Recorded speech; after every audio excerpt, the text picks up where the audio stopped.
pourquoi est-ce que les gens échouent sur YouTube? Ben écoute, dans cette vidéo, je vais partager avec toi les 6 raisons principales pour lesquelles je pense que les gens échouent, mais aussi comment est-ce que tu peux faire pour justement les contourner et avoir une grande chance de réussite, même si tu n'as pas encore lancé ta première vidéo. C'est parti. Salut, c'est Philippe d'Investir au Pays et au travers de cette chaîne, j'accompagne la diaspora dans l'entrepreneuriat et dans l'investissement.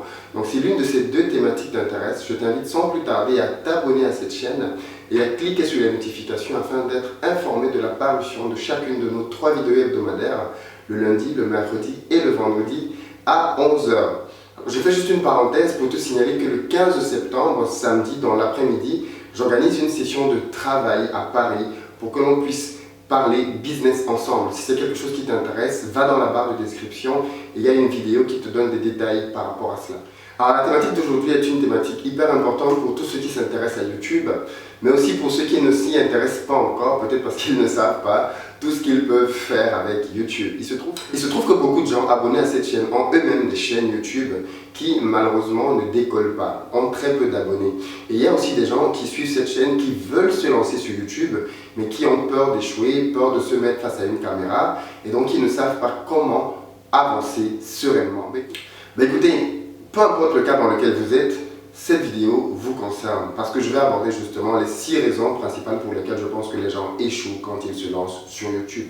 La première raison pour laquelle les gens échouent, à mon avis, est le mauvais choix de la thématique. Oui, il y a des gens qui viennent sur YouTube et se lancent sur des thématiques très généralistes en pensant qu'ainsi ils vont pouvoir atteindre le plus grand nombre. Mais c'est une grosse erreur en fait. La bonne stratégie, c'est d'avoir une thématique ciblée. Quitte à ce que ta cible de base soit très restreinte, tu as plus de chances de grandir sur YouTube si tu parles à une audience bien précise plutôt que si tu ne parles à toute la terre entière. Pour la simple raison qu'il y a déjà beaucoup de chaînes YouTube qui existent et qui parlent déjà de tellement de thématiques que si tu viens avec toi aussi une thématique très globale et très généraliste, tu as très peu de chances de pouvoir te démarquer. L'autre raison pour laquelle justement ça ne marche pas dans la thématique, c'est parce que les gens choisissent un mauvais positionnement. Oui, tu peux parler du même sujet, mais l'angle avec lequel tu viens parler du sujet fait une vraie différence. Si tu viens pour parler du même sujet, comme tout le monde le fait déjà, tu n'as donc pas de valeur ajoutée. Pourquoi est-ce que les gens vont venir regarder une copie de ce que les autres font déjà alors qu'ils peuvent avoir accès aux modèles originaux? Les gens échouent beaucoup sur YouTube parce qu'au finalement, ils sont là pour faire ce que d'autres personnes font déjà de la même manière. L'autre raison pour laquelle ça ne marche pas, toujours dans la thématique qui est mal choisie, c'est que les gens ne choisissent pas une thématique parce que c'est quelque chose qui les passionne. Ils choisissent juste une thématique parce que c'est tendance. C'est le sujet du moment et donc du coup ils pensent qu'en créant une chaîne YouTube dans ce domaine-là, ils vont pouvoir capitaliser une audience et peut-être faire de l'argent. Mais ça aussi c'est un mauvais calcul parce que quand tu fais une chaîne YouTube dans un domaine dans lequel tu n'es pas passionné, ça se voit. Ça se voit dans l'expression du visage, ça se voit dans le fait que tu vas peut-être abandonner rapidement, bref, tu ne seras pas là pendant très longtemps. La deuxième raison pour laquelle les gens échouent quand ils se lancent sur YouTube, c'est le contenu qui est de piètre qualité. Oui, malheureusement, des gens se lancent sur YouTube, et c'est le cas de beaucoup de chaînes que je vois, et quand tu regardes sa vidéo, tu n'as juste pas envie d'aller jusqu'à la fin, parce qu'il ne te donne aucune envie de rester avec lui pour pouvoir interagir dans cette vidéo-là. Il y a un manque de préparation, tu vois qu'il n'est pas prêt dans ce qu'il va te dire, qu'il ne s'est pas préparé, voilà. Tu vois que sa vidéo manque de structure, tu ne sais pas où est-ce qu'il est en train d'aller ou alors où est-ce qu'elle est en train d'aller ou alors simplement il est en train de redire ce que tu entends dans d'autres chaînes. Donc il n'a pas d'originalité dans son contenu, il n'a pas déterminé le bon angle et ça tu vois, ça impacte aussi son contenu. L'autre problème c'est que tu vois qu'il n'est pas à l'aise face à la caméra et qu'il a une mauvaise posture et donc tout ça fait que il ne te donne vraiment pas envie de rester longtemps sur son contenu et tu zappes. La troisième raison pour laquelle les gens échouent sur YouTube, et celle-là je pense qu'elle est hyper importante, c'est le manque de consistance, le manque de régularité. YouTube, si tu veux, c'est un média et donc il faut imaginer qu'un média classique que tu as aujourd'hui puisse avoir un programme aléatoire. Ça ne fonctionnerait pas. Tu vois, les gens veulent avoir des habitudes sur YouTube. Les gens veulent savoir que tu vas publier, même si c'est une fois par mois, les gens doivent savoir que tu publies une fois par mois. Si c'est 2 fois par semaine, ou comme moi, 3 fois par semaine, le lundi, le mercredi et le vendredi, tu crois que je redis ça en début de chaque vidéo pour rien? Bien sûr que non, ça a un objectif. Tout ce que je dis dans mes vidéos a un objectif bien précis. Et ces 3 rendez-vous que je donne permettent d'ancrer dans mon audience le fait qu'on a rendez-vous 3 fois par semaine, le lundi, le mercredi et le vendredi à 11 heures. Donc, peu importe la cadence à laquelle tu fais tes vidéos, tu dois pouvoir t'y tenir. Et je vois beaucoup de personnes qui viennent sur YouTube et disent « Oh, ça fait longtemps que je n'ai pas été là, hein. Oh, ça fait ceci, j'ai été absent. » Déjà, ils s'absentent, ils ne préviennent pas qu'ils vont s'absenter. Ils reviennent et ils disent juste « Pardon. » Très souvent, tu as perdu une grande partie de ton audience. Même si tu as encore le nombre d'abonnés, les mecs ou les filles ne reviennent plus te suivre. Donc, la régularité est quelque chose d'hyper important et qui doit être déterminé assez rapidement. Combien de fois est-ce que je peux publier? Parce qu'il faut bien voir tes capacités. Est-ce que c'est une, est-ce que c'est deux, est-ce que c'est trois, est-ce que c'est cinq? Et surtout, qu'est-ce qui est approprié à mon audience par rapport à ma thématique? Est-ce que c'est pertinent que je publie tous les jours? Est-ce que c'est juste pertinent une fois par semaine? C'est ta thématique et ta cible qui doivent répondre à ces questions. Et pas toi et tes propres aléas du quotidien. C'est peut-être souvent ça aussi que les gens regardent, justement. Ce sont leurs aléas et pas leur cible et le marché sur lequel ils sont. La quatrième raison pour laquelle les gens échouent, c'est que leurs vidéos sont mal référencées. Les gens oublient que YouTube est un moteur de recherche. Oui, sur YouTube, il faut considérer que tu es, comme sur Google, dans un endroit dans lequel les gens viennent et tapent des choses dans la barre de recherche et ont des vidéos qui leur sont proposées.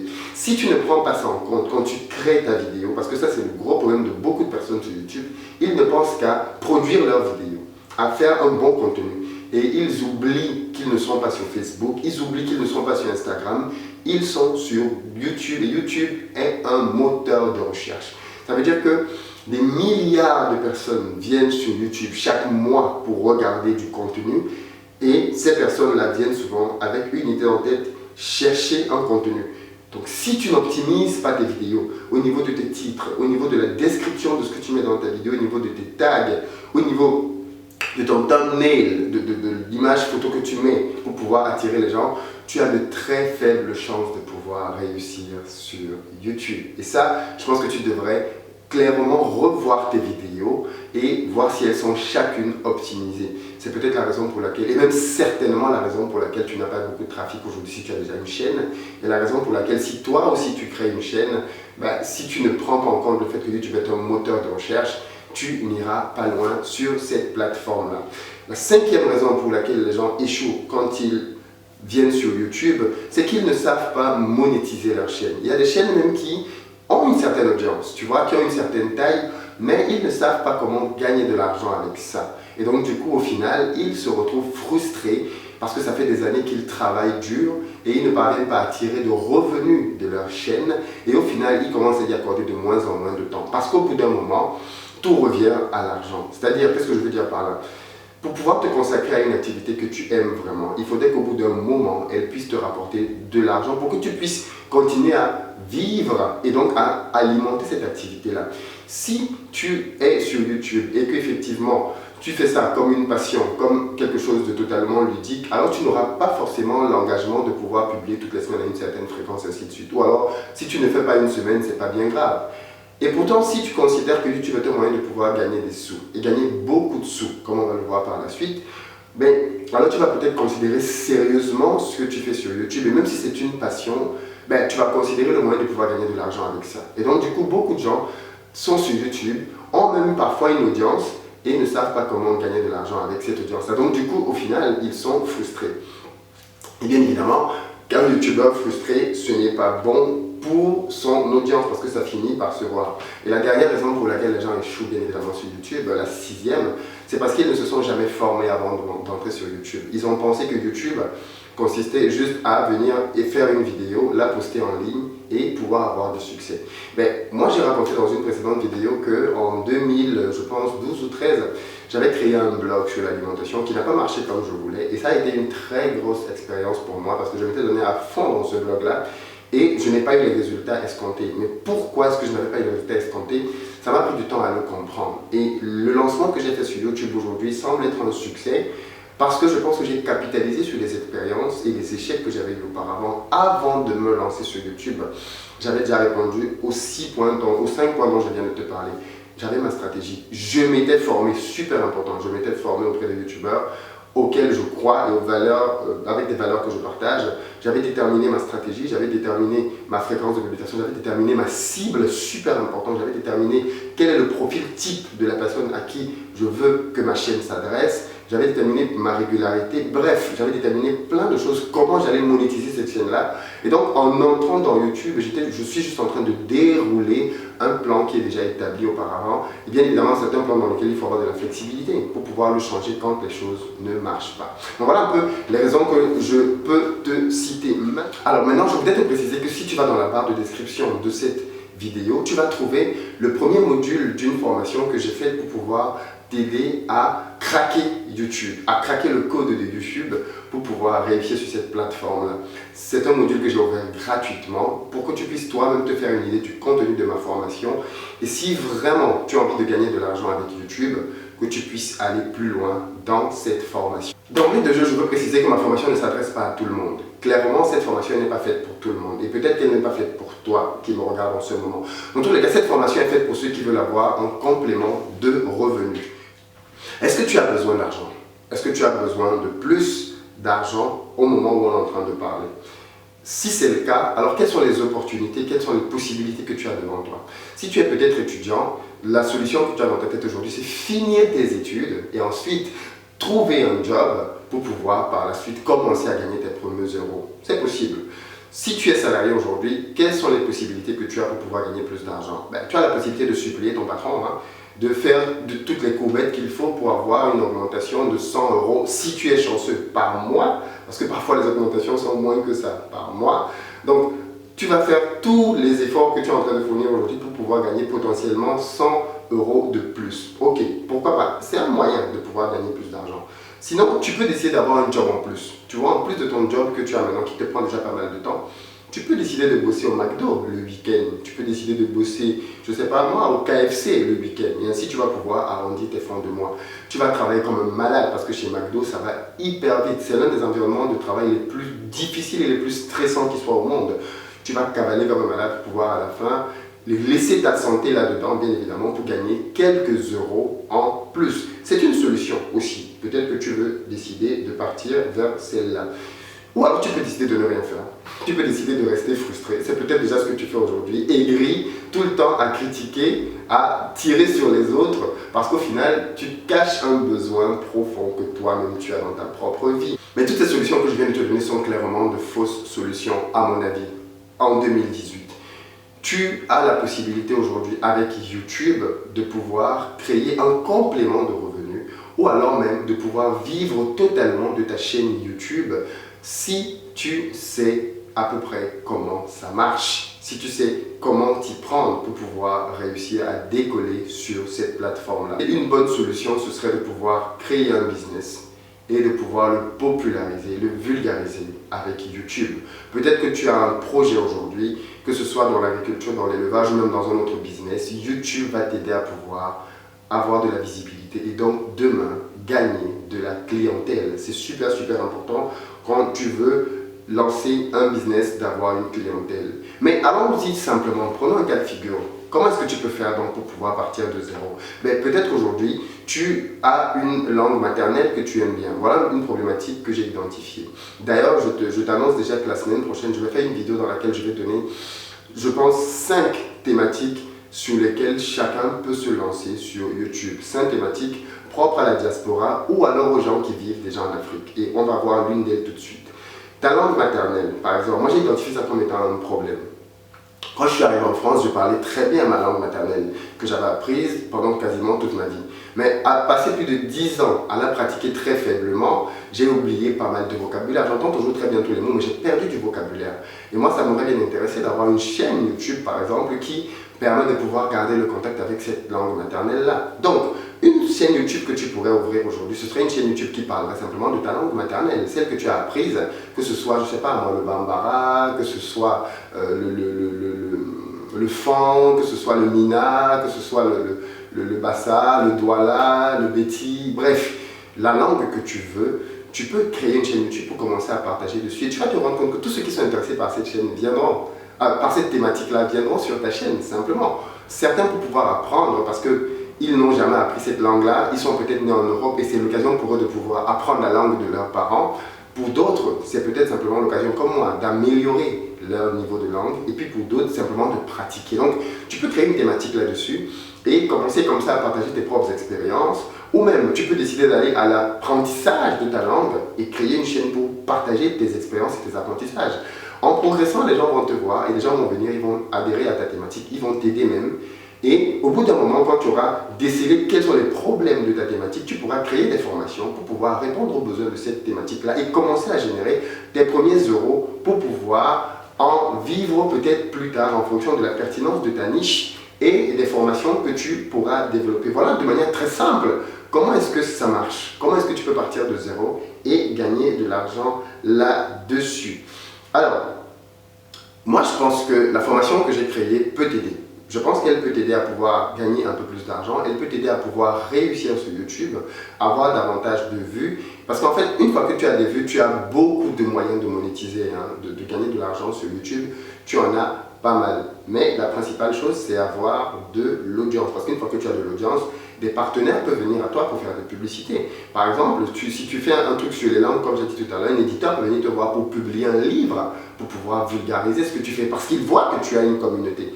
Alors si tu es plus intelligent, tu peux décider toi-même de publier ton livre et ne pas passer par l'éditeur, et donc tu gagneras plus. Bref, le cœur du business sur YouTube, c'est l'audience. Mais ce qui est intéressant, c'est que même avec une petite audience, tu peux commencer à vivre. Moi, quand j'ai commencé à faire mes premières formations, mon audience n'était pas du tout ce qu'elle est aujourd'hui. Je pense que j'avais peut-être même pas encore 1000 abonnés. Aujourd'hui, on est pratiquement à 15 000 abonnés au moment de faire cette vidéo. Mais tu vois, au départ, quand j'ai commencé à monétiser, on était pratiquement à moins de 1000. Donc peut-être que tu peux voir si tu te dis, oui, mais lui, il parle de ça parce qu'il a plus de 10 000 abonnés. Non, non, non, non, non, non. Ma stratégie, elle n'attendait pas que j'ai 10 000 abonnés pour pouvoir lancer les formations. Pas du tout. Donc, moi, je pense que justement, la formation que je propose va pouvoir t'aider parce que c'est une formation dans laquelle je vais t'aider à déterminer une bonne thématique. Je vais t'expliquer ce que c'est qu'une bonne thématique et à quoi est-ce qu'elle doit répondre. Quels sont les critères pour pouvoir décider que la thématique dans laquelle je suis, elle est géniale. Ça va te permettre de pouvoir te rassurer, soit qu'il y a déjà une chaîne, que ta thématique est bonne, ou alors qu'en fait, peut-être que c'est pour ça que ça ne marche pas. Il faut que tu recadres ta thématique. Dans cette formation-là, je vais pouvoir t'aider à être à l'aise en vidéo. Beaucoup de gens ont peur de se lancer à cause de la vidéo, à cause de la caméra. Et pourtant, ce n'est pas en soi un vrai obstacle tant qu'on a le courage de sortir à l'extérieur. Parce qu'au final, je vais t'expliquer que si tu parviens à sortir de ta maison pour marcher dans la rue et que les gens voient ton visage, en fait, c'est que tu peux être sur YouTube. Mais ça, on va en parler dans la formation. Ensuite, je vais pouvoir t'aider à structurer ta chaîne pour que tu puisses répondre aux questions que YouTube attend sur chacune de tes vidéos parce que YouTube est un moteur de recherche, ne l'oublie pas. Ensuite, je vais pouvoir t'aider à bâtir une vraie stratégie parce qu'en fait, c'est ça qui manque à beaucoup de personnes sur YouTube. Beaucoup de personnes vont sur YouTube et cherchent des techniques. Comment faire pour, je sais pas moi, avoir des titres plus pertinents, comment faire pour avoir, je sais pas moi, de meilleures images d'accroche, comment faire pour... Et tous ces comment-là, ce ne sont finalement que des tactiques. Ce sont des petites techniques, mais l'accumulation de ces techniques-là n'a de sens que quand elle est mise dans une stratégie globale. Et moi, ce que je vais t'aider justement à faire, c'est savoir déterminer ta stratégie globale pour ta chaîne YouTube. Je te donnerai les mêmes outils et méthodologies que j'ai appliquées et qui, à mon avis, marchent et qui, je pense, vont pouvoir justement t'aider. Et c'est parce que tu auras une bonne stratégie que la résultante va être que tu vas pouvoir augmenter tes vues et augmenter ta visibilité. Donc, imagine un peu, et moi je veux que tu te projettes justement, imagine donc demain quand tu auras créé cette chaîne YouTube et qu'elle va commencer à te générer des revenus, que tu vas pouvoir être, comme c'est souvent mon cas, dormir la nuit et te lever le matin et voir que tu as fait des ventes, voir que tu as fait 1000 euros de vente, voir que tu as fait 2000 euros de vente en une nuit. Comment est-ce possible? C'est possible parce que pendant que tu dors dans le pays dans lequel tu es, une autre partie du monde est debout. Simplement, pendant qu'on dort en France, des gens sont debout au Canada et aux États-Unis et c'est le moment où eux, ils découvrent les vidéos que j'ai faites parce que j'ai une bonne audience de ce côté-là aussi. Et tu vois, ça c'est la magie de YouTube, c'est la magie d'Internet. C'est qu'une fois que tu as fait un business et que tu l'as mis en ligne, tu dors et désormais le business travaille pour toi. Et donc, avec cet argent-là, qu'est-ce que tu vas pouvoir faire? Peut-être que tu vas pouvoir enfin aider ta famille comme tu souhaiterais le faire. Tu vas peut-être pouvoir t'offrir un voyage. Moi, j'aimerais bien, par exemple, cette année, offrir un voyage à certains membres de ma famille pour pouvoir aller, je ne sais pas, moi, en Afrique du Sud ou au Nigeria, dans une destination pour pouvoir passer du temps ensemble et avoir des souvenirs. Mais ça, ce sera possible parce que j'ai pu gagner plus d'argent, beaucoup plus d'argent que l'année dernière, par exemple. Donc, moi, je te propose justement, au travers d'une formation comme celle-ci, de te donner les moyens toi aussi d'avoir un outil qui va te permettre demain, si tu le gères bien, de pouvoir commencer aussi à gagner de l'argent et ainsi à pouvoir faire plaisir à ta famille à faire plaisir peut-être à ta femme, aller au restaurant et ne pas avoir la peur du prix parce que tu es limité dans ton budget et tu n'as pas envie que la note arrive et que tu sois mal à l'aise. Donc, avoir un peu plus d'argent, je pense que ça peut être utile et ça peut te permettre de pouvoir justement améliorer un tout petit peu le confort de vie dans lequel tu es aujourd'hui. Et à ma foi, je pense que c'est quelque chose de normal et de naturel de vouloir faire plaisir aux gens que l'on aime. Alors, tu peux te dire que tu vas peut-être, je ne sais pas moi, aller voir un coaching privé. Oui, pourquoi pas, mais la plupart des coachings privés sur YouTube de bonne qualité te coûtent plus de 1000 euros. Je connais plein de formateurs en France qui sont même très connus, très influents, qui quand ils te parlent du coût de leur formation, on est plus autour de 1500-2000 euros pour pouvoir commencer à travailler avec eux. Moi, je n'ai pas voulu partir sur ce genre de prix parce que j'estime que ce sont des prix qui peuvent décourager les gens à essayer de se lancer. Et donc du coup, moi, l'objectif, c'est de pouvoir te faire cette formation à un prix abordable. Et le prix abordable que je propose est de 247 euros. C'est le prix auquel je vais pouvoir te donner accès à cette formation et à tous les modules que je t'ai listés là. Mais, comme d'habitude, je valorise toujours les personnes qui sont prêtes à passer à l'action très rapidement. Et donc, si tu prends cette formation d'ici à dimanche, elle ne te coûtera pas 247 euros, elle te coûtera 197 euros. Et comme pour mes autres formations, je te propose bien évidemment une garantie de 90 jours. C'est-à-dire que si tu appliques les méthodes que je te donne et qu'elles ne marchent pas, tu viens me voir, bien évidemment, je te rembourse. Parce que l'objectif, ce n'est pas de m'enrichir sur le jeu des gens, c'est vraiment de les aider à résoudre des problématiques concrètes qu'ils ont. Donc au final, tu ne prends pas de risque. Parce que si tu réussis et que ta chaîne commence à décoller, tu récupéreras très rapidement l'investissement que tu auras fait au départ pour pouvoir rester et réussir sur YouTube. L'autre élément, c'est que je te donne accès aussi à mon mastermind gratuitement pendant 3 mois. Alors le mastermind, il a une valeur de 47 euros par mois. C'est un groupe privé dans lequel tu vas être avec plusieurs autres entrepreneurs, dans lesquels on va pouvoir t'aider à bâtir et à structurer tes propres projets à toi. Tu peux y parler de tous tes business si tu veux, et on est là pour t'aider. Alors l'un des avantages aussi de ce mastermind-là, en plus de la communauté qui travaille avec toi, ce sont les formations. Je fais dans ce mastermind-là des formations toutes les 2 semaines qui ne sont disponibles nulle part, qui ne sont pas disponibles dans les formations que je fais ici, maintenant, comme celle-ci, et qui ne sont réservées qu'aux membres du mastermind et qui te permettent de pouvoir avancer dans ton business de manière très rapide. C'est un endroit où on va te challenger parce que tu le sais très bien, tu as des projets aujourd'hui. Si tu n'as pas encore avancé, l'une des raisons probables, c'est parce que tu es seul dans ton coin. Si tu rejoins mon mastermind, tu auras la possibilité de pouvoir être boosté tout le temps, de te fixer des objectifs et d'avoir une team derrière toi qui te pousse à atteindre tes objectifs. Et c'est peut-être de ça dont tu as le plus besoin en ce moment pour avancer vers le succès. Donc voilà à peu près ce que je voulais te dire dans cette vidéo. Va dans la barre de description, le premier module est ouvert et gratuit comme d'habitude. J'espère qu'il va te parler et que tu vas pouvoir franchir le pas et on se retrouve de l'autre côté pour pouvoir, je l'espère, craquer ensemble les codes de YouTube. À très bientôt.